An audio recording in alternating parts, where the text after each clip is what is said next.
Have you ever watched a franchise slowly eat itself alive? The Alien series is one of the strangest success stories in Hollywood. It launched careers, destroyed others, and somehow kept shambling forward through decades of chaos. New releases were always events, sometimes brilliant, sometimes painful to witness. But the studio kept trying to revive the patient, even when the treatment looked worse than the disease. So what made the original Alien a phenomenon? How did the sequels turn into one of the industry's most dysfunctional sagas? And can the franchise actually return to form? Or is this just another false resurrection? Let's start in 1975. Spielberg's Jaws had just changed everything. If you adjust for inflation, its success makes modern blockbusters look quaint. Studios immediately wanted their own Jaws. Piranhas, barracudas, underwater bears, whatever could terrify audiences. Most crashed and burned. Then Dan O'Bannon and Ronald Shusett decided to launch their shark into space. The first Alien nearly didn't happen. Fox kept jumping between budgets, $1 million to $10 million, couldn't settle on a number. They considered Harrison Ford for Captain Dallas, willing to increase the budget for him. Ford liked the script but declined. He'd just done Star Wars and didn't want to play another captain. Eventually they settled on $5 million, then Ridley Scott joined with a briefcase full of concepts and visual ideas. Studio executives saw what he had in mind and realized they needed more money. Many people from that production say Scott saved the film. Without him, same script would have been complete trash. It was Scott who reduced the creature's screen time to almost nothing, understanding that showing less creates more dread. The film almost lost the space jockey scene. The set was expensive for something that would appear once. Studio wanted it gone. Scott and designer Ron Cobb fought back, arguing this single sequence would make the film feel expensive and grand instead of cheap horror. They won that battle, but Alien still didn't reach screens smoothly. Test audiences hated the first cut. Too brutal, too long at over 3 hours. The studio shortened it but kept the violence. The ratings board initially refused to give them the rating they needed. Controversial scenes were removed. Final version ran 2 hours. Scott later said his director's cut wasn't actually the version he delivered in 1979, and that original cut is probably lost forever. Theatrical distribution worked differently back then. Fewer screens available, even fewer for adult-rated films. Alien opened in only a few hundred cinemas. Then Fox realized what they had. Limited release, yet earning far more per screen than the wide-release Rocky sequel. Ultimately, $78 million domestic on an $11 million budget. International added another $20 million, though some countries paid flat fees that make exact totals unclear. Success meant sequel talks started immediately in the early 80s, but nothing satisfied everyone. Scripts came and went. Production stalled until 1984. While waiting for Schwarzenegger to finish other commitments, James Cameron drafted an Alien script out of pure boredom. Everyone loved how he transformed horror into action. When The Terminator became a hit, studio signed him immediately. On set, Cameron was already the tyrant we know today. Now a director like him wouldn't last 3 days on a major production. But those were tougher times. Many actors won't work with Cameron. Some compare the experience to nightmares. He had fun with Aliens, though. Later films, people tolerated him because they knew who he was. But during Aliens, his name meant nothing. He'd done trashy Piranha 2 in The Terminator, which was still conquering the world slowly. Some crew members decided to fight him. First casualty was cinematographer Dick Bush, who thought he knew better about lighting and shooting actors. Cameron didn't understand why the guy from the Philadelphia experiment was so confident and immediately recommended he leave. Next was actor James Remar Nitzulus, who tried convincing Cameron he understood his character better. New cinematographer Adrian Biddle came in. Michael Biehn replaced Remar. Biehn already understood Cameron knew the character better, just like in The Terminator. Cameron's assistant followed the others out the door. Guy was hired by the studio, thought Cameron yelled too much and acted impulsively. The replacement kept any such opinions to himself. Cameron had problems with the entire crew. They shot in the UK, almost everyone was British. Seeing some unknown American directing instead of talented Englishman Ridley Scott irritated them. Cameron's previous work looked trashy and The Terminator hadn't reached UK theaters yet, but Cameron couldn't fire everyone. According to rumors, he showed them The Terminator, explained that it was a massive hit, and he was now considered talented. Things settled after that. One person could have gotten Cameron fired, though, Sigourney Weaver. She initially refused the sequel, then agreed after reading Cameron's script. She requested changes, Cameron swore to include them. Director got lucky, most changes appeared in the second half of filming. So, after a couple months, it became clear none of Weaver's revisions made the cut. She complained Cameron said he knew better. Later, Weaver admitted she didn't make a fuss because she liked how Cameron worked. Maybe that's why he invited her to Avatar. The only people Cameron somewhat listened to were Bill Paxton and Lance Henriksen. Paxton got to improvise freely, creating memorable lines like, "Game over, man." Henriksen introduced many ideas, including the knife trick scene with Paxton's hand. Studio executives saw the unfinished film and loved it so much they skipped test audiences entirely. They didn't show the finished version either. No time, final edits happened a week before American release. Aliens was one of the year's most anticipated films. It opened on 1,500 screens and beat everything at the box office. Even Jack Nicholson's film suffered. Big Trouble in Little China crashed even harder. No luck being released alongside Aliens. American box office, $85 million. International numbers remain unclear, anywhere from 45 to 95 million. Either way, $18 million budget meant massive success for an R-rated film. The third film took 6 years to reach screens. Studio wanted it immediately, but production stuck in quicksand. Dozens of directors could have taken it. David Cronenberg, Rennie Harlin. Scripts constantly rewritten. Nobody listening to directors, so they left quickly. Even Ridley Scott could have returned. He wanted to make a prequel, find out where the aliens came from. Studio considered it too expensive and declined. There was a moment when Alien almost crashed on a wooden planet. Monks living there would be destroyed while sitting on wooden toilets. The alien itself could have looked unusual. Newcomer David Fincher joined the project. Common belief says producers chose him because newcomers are easier to control. This time, something went wrong. Having a script compiled from previous versions and a director didn't save the film from problems. Due to script chaos, Fincher and actors often shot scenes that were ordered deleted the next day because the script had already changed. Problems extended beyond script issues. Michael Biehn was ready for Alien 3. Fox approved a script where his character died at the beginning, so it's no place for Michael anymore. However, studio wanted to show his character's corpse for Ripley to cry over. Biehn wasn't needed, just a doll that looked like him. Michael didn't agree. Studio decided to use photos instead. When the movie was completed, Biehn saw the trick and threatened to sue. Fox settled by paying him a six-figure sum. Incidents like this possibly contributed to the actor's career falling apart. Alien 3 budget was $50 million, solid for its time. But only the studio knows how much was actually spent over 6 years. Rumors suggest about $30 million went to filming, another $5 million to Sigourney Weaver. The rest was wasted on screenwriter fees, building sets for films never made. Sometimes $60 or even $70 million are mentioned. Alien 3 spent over a year in post-production. The film was completely re-edited several times as someone was always unhappy with results. Finally, the movie hit screens in 1992. Start numbers were good, even surpassing previous films. The Xenomorph beat Tom Cruise's far and away, but following weeks weren't great. Ultimately, Fincher's film earned $159 million. Decent result for $50 million, even better for $35 million. However, if budget was indeed 60 or 70, less impressive. David Fincher left immediately after production. Fox repeatedly offered him a director's cut. Fincher repeatedly refused. He explained it wouldn't be possible even if he wanted to. Studio constantly interfered and didn't let him shoot many planned scenes. A director's cut would require reshooting from the beginning. In interviews, Fincher said nobody hates Alien 3 more than he does. He gave 2 years to the movie, only to experience 3 firing attempts and constant rejections of his ideas.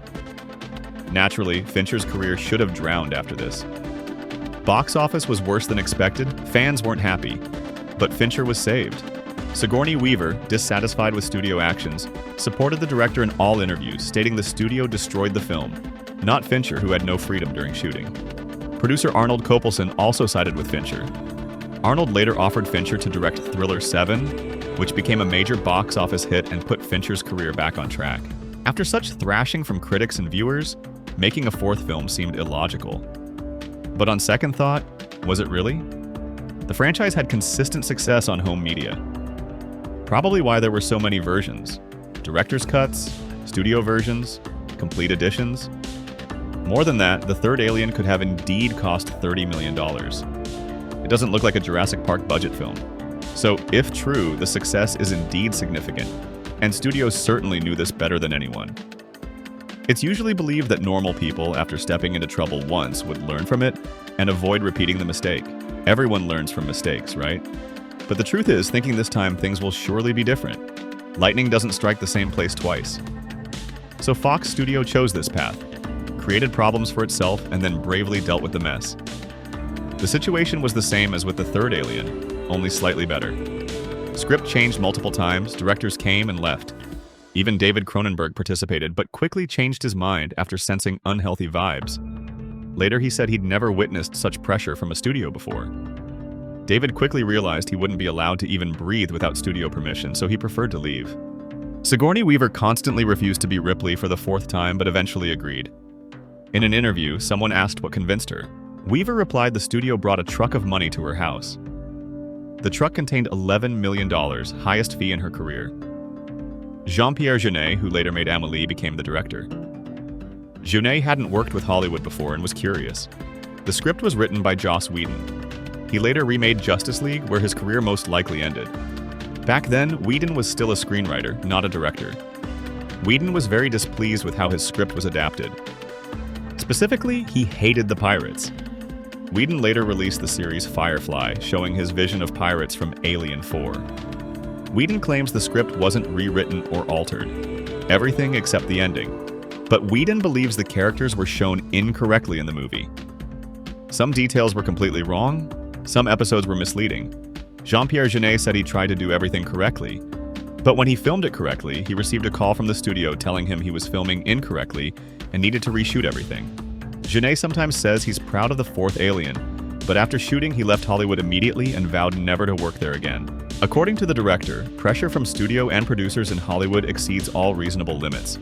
The movie was reportedly harmed by lack of budget. Studio tried to save money, many expensive scenes were cut from the script.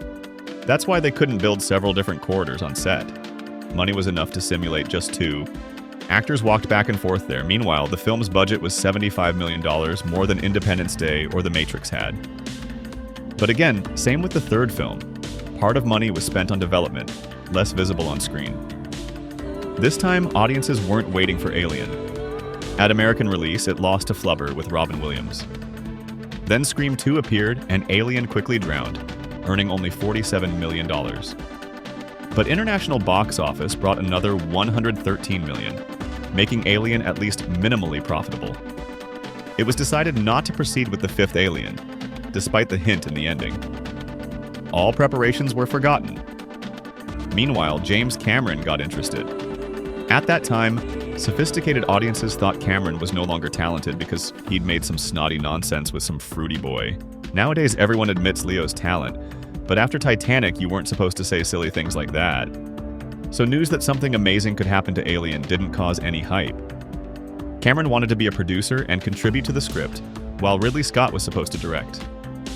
Ridley was eager to create something strong in the Alien universe, possibly with Russell Crowe. Another talented actor, Arnold Schwarzenegger, was mentioned as well. Even Sigourney Weaver gave the green light. So, in theory, all these pipes and silent questions in actors' eyes could have appeared back then. The studio wasn't against such a mind-blowing format until 2 specialists calculated how much this fun would cost. Around $160 million. For a film with an R rating. According to official statements, a meeting was held at the studio and 2 ideas were presented. Scott and Cameron's Alien for $160 million with R rating, and another cheaper version by Paul Anderson with a crossover for $50 to $60 million with PG-13 rating. The crossover idea hung in the air for a long time. The game released in 1999 did well, so risks with Anderson's idea were much lower, and it was approved. 2 parts of Alien vs. Predator appeared. Paul Anderson's film divided fans. Some say it's a good experiment, others scream it's the death of the entire franchise. In interviews, Ridley Scott always says he hates this film.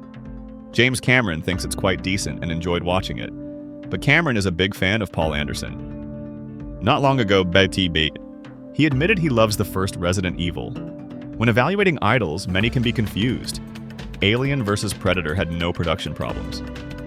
Paul Anderson quickly made the film, staying within deadlines, and it was released in theaters in 2004. Officially, the movie cost $60 million. But Anderson says, not exactly. The director claims it cost $45 million, and the remaining $15 the studio spent on several Alien Universe projects before. The film grossed $182 million worldwide, which isn't bad, especially if the movie really cost $45 million. But here, for the first time, there was a serious problem with audience reaction. Critics hated the film, it received a Golden Raspberry nomination. Viewers weren't impressed either, fans were furious. Studio decided to listen to critics and fans who wanted more action and an R rating. Fox officially announced the sequel to Alien vs. Predator would be made, focusing on fan desires. Choosing a director for Requiem, the studio preferred the Strauss brothers because they had a special effects studio. Brothers promised to make a film that would look like an expensive blockbuster for less money, like their previous job Skyline, shot for $10 million. Hard to say who the target audience for this film was. But it's clear who's to blame for chaotic visuals on screen. Cinematographer Daniel Pearl. He constantly shook the camera, making it impossible to see anything, especially in dark scenes. Pearl stated he was shocked by bright visuals in Alien vs. Predator. In his opinion, this ruined the atmosphere by light, and in Requiem he corrected this nonsense and added some shaky, terrifying atmosphere. This atmosphere was criticized by viewers and critics the most. If Paul Anderson's movie received poor reviews, Requiem achieved legendary bad status. However, box office wasn't terrible. With a budget of $40 million, the film grossed $128. But the studio was afraid to proceed further, and the third film, which was supposed to show the alien planet, was quickly canceled. Ridley Scott was ready to act as savior. In the end, he was allowed to make the prequel he'd proposed back in the early 90s. At first, Ridley wanted to make an original film, but at some point he decided this concept would be better for a prequel. Most importantly, the movie would receive significant promotional support. Prometheus suffered not because of studio or production, but criticism. The $130 million project grossed $403 million, an impressive success from any point of view. However, something unhealthy happened to its sequel. Originally, the script for Alien Covenant was titled Alien Paradise Lost, and was quite different from what we eventually saw. Ridley Scott stated the plot of Paradise Lost moved even further away from Alien and focused more on the world of the engineers. However, looking at reactions to Prometheus, Scott observed the audience wasn't really tired of xenomorphs. After this, the script was changed and the film was titled Alien Covenant. And that's the most amusing part. We all know about criticism of Prometheus, about all the idiots there and stupidity of the script. But for some reason, the average rating of the film is good, both from viewers and critics. Yes, it's not Blade Runner, but still good. Considering all that, Scott decided to change his approach and introduce more familiar elements, more idiots, and more alien. According to the director, Covenant shooting was completed in just 74 days. They spent $111 million out of planned $120. Later, part of cost was returned as tax credits, so final budget of the film was only $97 million. Covenant performed much worse at the box office than Prometheus. It wasn't a failure though, thanks to Ridley Scott's proper budget management. But considering marketing costs, studio clearly lost some money. The third part wasn't canceled, however. Before the purchase of 20th Century Fox by Disney, they still worked on Project Alien Awakening. According to Ridley Scott, it was supposed to be the third film in the prequel series. After that, the director wanted to make another film, closely bringing the plot to the first Alien. In 2019, Disney revealed more Alien films were in development after purchasing 20th Century Fox. Ridley Scott gave the director's position to Fede Alvarez, known for directing Evil Dead and Don't Breathe movies. Alvarez is also a screenwriter and claims a new Alien movie is based on his own story pitch. While the upcoming Alien Romulus aims to return to the franchise's roots, the new trailer reveals it won't be set too far back in time. The story will take place somewhere between Alien and Aliens, the first two movies. The director claims he aims to combine the best things from the original Alien by Scott and Aliens by Cameron. He even brought the practical effects team from James Cameron's Aliens. Comforting thing is that both maestros already saw the movie and gave extremely positive reviews. So perhaps it really might be a good solid movie that will revive the series and bring our beloved cosmic beast to its former, terrifying, glorious self. What this franchise reveals is simple but brutal. Hollywood has a pattern of hiring talented directors, denying them creative freedom, then blaming results on those same directors. Financial success kept Alien shambling forward despite critical failures and fan anger. Home media revenue sustained it through the worst periods. Every director who survived either had powerful protection like Cameron with Weaver, or left Hollywood entirely like Jeunet. Fincher nearly drowned until Weaver and Kopelson threw him a lifeline. Romulus represents a test. Can the franchise succeed when the director has actual support from Scott and Cameron? Or will old patterns repeat, another talented filmmaker chewed up by the machine that created this mess in the first place? Time will tell if the beast can be tamed, or if it's destined to keep consuming everything in its path.